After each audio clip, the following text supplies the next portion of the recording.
quarta, hoje é dia de Momento Hipertexto, Rede Semântica, é dia especial, então vem estudar com a gente.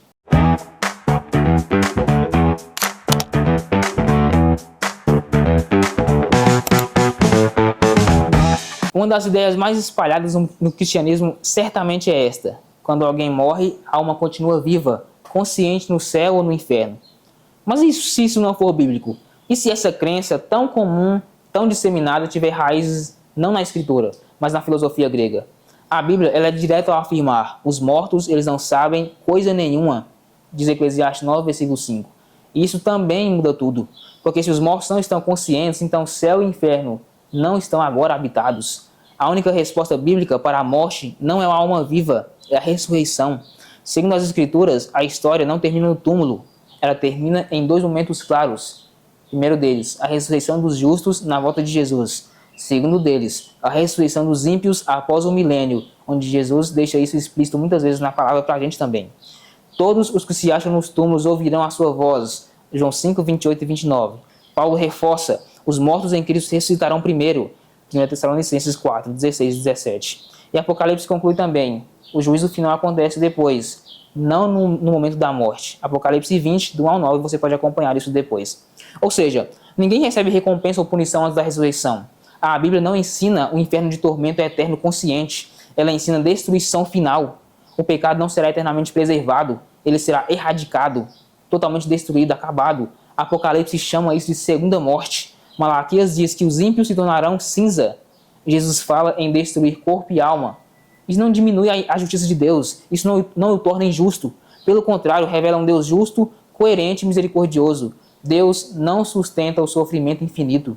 Ele põe fim ao mal.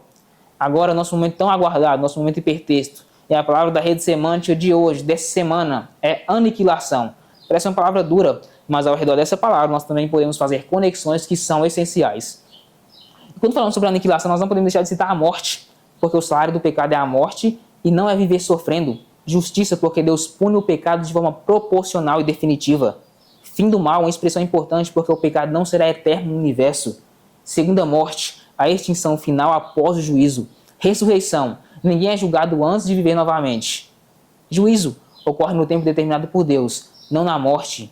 Uma expressão também interessante seria mentira original. A negação da morte começou no Éden. Libertação, porque o universo é finalmente purificado do pecado. Misericórdia, Deus não se compraz no sofrimento eterno.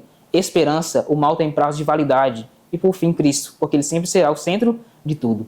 O pecado não será eternizado. O sofrimento não será infinito. O mal terá um ponto final. No Éden, a serpente disse: é certo que vocês morrerão.